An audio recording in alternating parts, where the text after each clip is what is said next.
Let's just get right into it. Okay. What's with your obsession with sex and death? I just love it. How come? I love sex and death. Sex, violence, and death and all that. The following show contains scenes of violence. Viewer discretion is advised.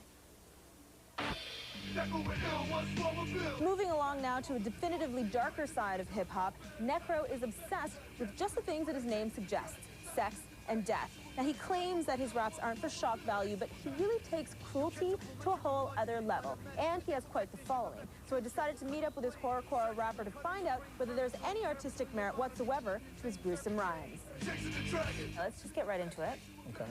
What's with your obsession with sex and death? I just love it. How I come? love sex and death. Sex, violence, and death and all that.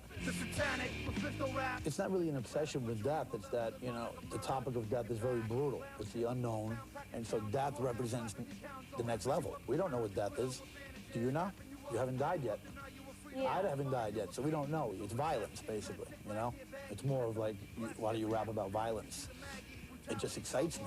What's exciting about violence? It's my release of aggression. If I didn't do this rap and release it, I'd be in prison right now. You catch a belligerent bludgeoning, but a metaphysical technician of execution will cut your spleen. I'm the most brutal rapper on the planet. That's my thing. I'm the most brutal. So what's the artistic merit, I suppose, of rapping about gory, brutal, violent things? Total artistic. It's like seeing a corpse on the floor in a pool of blood. It's totally artistic as much as seeing a live person with flowers behind them. How so? It just is. It exists. You know, you're seeing a being that's not alive. That's artistic. It might be gruesome. I'm not saying I sit and, oh, I love it. You know, I watch it 24/7. Oh, that's great. I'm just saying anything's artistic.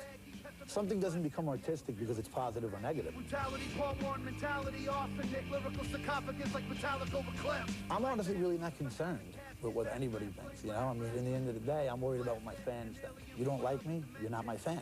You don't make me money, you don't support me. You won't bring any positive into my life. Therefore, I won't do anything for you. Some people will say, oh, well, your stuff isn't good enough, it's not quality enough for me. Well, then, I don't need them.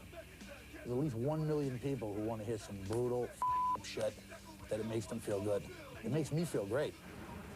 So what do you think of Necro? I gotta say that I personally find him kind of disturbing, but to each their own. We'd love to know what you have to say about him or anybody we had on our show this week. info@thenewmusic.net is where you can reach us as well. Everybody behind the scenes of The New Music contributes to our online blog. You can check it out at www.thenewmusic.net. Until next week, thanks for watching.